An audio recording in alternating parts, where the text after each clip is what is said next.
Hello everyone, welcome to अध्ययन अध्यापन। मैं निभा आप सभी का स्वागत करती हूँ।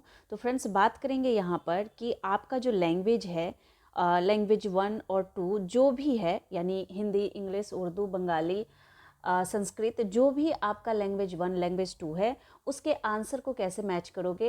हालांकि मैंने इससे पहले के कई वीडियोस में आपको इस बारे में अच्छे से डिटेल में बताया हुआ है, लेकिन फिर भी जो नए स्टूडेंट हैं जिन्होंने पहली बार यहाँ पर सीटीटी एग्जाम दिया है, उनको कहीं ना कहीं दिक्कत हो रही है। तो यहाँ पर मैं आपको डिटेल में बताऊंगी कि कैसे आप लोग लैंग्वेज 1 और लैंग्वेज 2 के आंसर को मिलाएंगे। ठीक है, एक एक चीज़ ध्यान से देखेंगे। और यहाँ पर जैसे आप लोग देख पा रहे होंगे कि P1 लिखा है, यहाँ पर P2 लिखा है, तो इस तरह से यानी कि पार्ट 1 हो गया। पार्ट 1 आपका क्या होता है? पार्ट 1, P1 यानी पार्ट 1। पार्ट 1 आपका क्या होता है? CDP। उसके बाद पार्ट 2 है यानी P2 लिखा हुआ है, तो पार्ट 2 क्या हो जाएगा आपका? मैथ।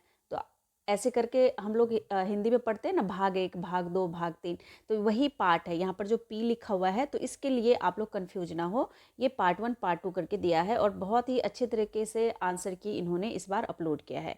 देखिए, लैंग्वेज के लिए आप जैसे कि जानते हैं कि आपका 1 से लेकर 90 तक आपके तीनों सब्जेक्ट के आंसर हो जाते हैं। ठीक है, पहला यानी पहले पार्ट में आपका CDP, फिर दूसरे में मैथ, फिर तीसरे में आपका EVS आता है, जो कि 90 क्वेश्चन तक होता है।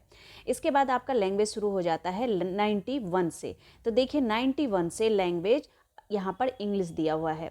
तो अगर आपका लैंग्वेज 1 इंग्लिश है, ध्यान देंगे, अगर लैंग्वेज 1 इंग्लिश है तो आप आंसर देखेंगे 91 से, यानी लैंग्वेज 1 के लिए 91 क्वेश्चन का आंसर क्या हो जाएगा? यहाँ पर 2 हो जाएगा। ऐसे करके मिलाएंगे लैंग्वेज 1 के लिए। अगर लैंग्वेज 1 आपका दूसरा कुछ है लेकिन लैंग्वेज 2 है इंग्लिश, यानी अगर लैंग्वेज 2 इंग्लिश है, तो यहाँ पर आंसर कहाँ से मिलाएंगे आप लोग? यानी 30 क्वेश्चन आपके कौन से हो गए? लैंग्वेज 1 के। उसके बाद आप लोग लैंग्वेज 2 के मिलाएंगे, तो लैंग्वेज 1 का आंसर 120 तक होगा। ये आपका लैंग्वेज 1 के लिए आंसर हो गया। अब अगर आपका इंग्लिश लैंग्वेज 2 है, तो आप 121 से आंसर मिलाना शुरू कर दीजिए। यानी जिनकी भी भाषा 2 हिंदी है, इंग्लिश है, भाषा 2 इंग्लिश है, तो वो कहाँ से मिलाएंगे आंसर? वो मिलाएंगे 121 से। 121 से आंसर मिलेंगे। तो आपका जो लैंग्वेज 2 इंग्लिश है, उसके क्वेश्चन 121 का कौन सा आंसर होगा? ऑप्शन 3 होगा। ठीक है, तो यहाँ से आप लोगों को समझ आ गया होगा। इसी तरह से आप दूसरे लैंग्वेज के भी आंसर ऐसे ही मिलाएंगे। जैसे कि देखिए, यहाँ पर आपके इंग्लिश के टोटल 30 क्वेश्चन कंप्लीट हो गए, यानी लैंग्वेज 1 लैंग्वेज 2 इंग्लिश का कंप्लीट हो गया। अगर यहीं पर अगर हिंदी किसी की लैंग्वेज 1 है, तो लैंग्वेज 1 के लिए 91 से क्वेश्चन देखेंगे, तो 91 यानी जिनकी भी भाषा एक हिंदी है, उनका 91 का आंसर क्या हो जाएगा? यहाँ पर 1 हो जाएगा। ऐसे करके मिला रहे हैं हम लोग। और इसके साथ ही यहाँ से लेके 91 से लैंग्वेज 1 के लिए देखेंगे कहाँ तक? 91 से देखेंगे 120 तक लैंग्वेज 1 के लिए, अगर लैंग्वेज 1 हिंदी है। अगर लैंग्वेज 2 है, तो कहाँ से आंसर देखेंगे? 121 से लेकर 150 तक। ये आप लैंग्वेज 2 के लिए आंसर देखेंगे, यानी हिंदी अगर लैंग्वेज 2 है, तो 121 से लेकर 150 तक के आंसर देखेंगे। इसी तरह से अगर बात करें दूसरे लैंग्वेज की, यानी कि हिंदी का आपका 150 तक हो गया, यहाँ पर कंप्लीट हो रहा है।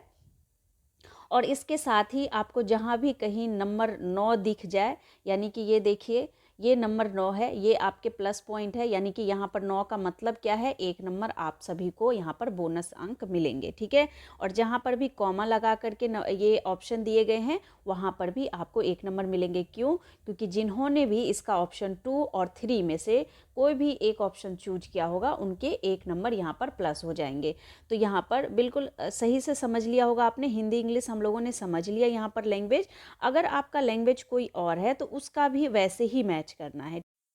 इसी तरह से दूसरे लैंग्वेज का भी आंसर ऐसे ही मिलाना है। मान लीजिए आपका लैंग्वेज अगर यहाँ पर अगर हमारे पास मान लीजिए असामीज़ आपका फर्स्ट लैंग्वेज है, असामीज़ आपका फर्स्ट लैंग्वेज है, तो आप आंसर नंबर 91 से 120 तक लैंग्वेज 1 के लिए देखेंगे। अगर यही असामीज़ आपका लैंग्वेज 2 है, तो आप आंसर कहाँ से देखेंगे? 121 से देखेंगे। ठीक है, 121 से लेकर कहाँ तक देखेंगे? 150 तक, यानी 150 तक आप लोग इसका आंसर लैंग्वेज 2 के रूप में देखेंगे। तो बहुत ही आसान है इसको समझना, और आप लोग समझ भी गए होंगे, क्योंकि पहली बार जिन्होंने भी एग्ज़ाम दिया है, तो उनको थोड़ा सा दिक्कत होता है, सबको समझने में पहली बार में दिक्कत ही होता है। तो इसी तरह से आप बंगाली का भी ऐसे ही देखना है, लैंग्वेज 1 के लिए 91 से, और लैंग्वेज 2 अगर बंगाली है तो 121 से, सिंपल 121 से 91 से लैंग्वेज 1 के लिए देखना है, और 121 से 150 तक किसके लिए देखना है, लैंग्वेज 2 के लिए देखना है। तो बस यही एक छोटी सी परेशानी जो कि नए स्टूडेंट को हो रही है, पुराने स्टूडेंट जो भी हैं उनको तो आ गया होगा, जो पहली बार एग्जाम देने जा रहे हैं उनको दिक्कत हो रही है। तो फ्रेंड्स आज के लिए बस इतना ही, मिलती हूँ नेक्स्ट वीडियो में, तब तक के लिए thank you and thanks for watching.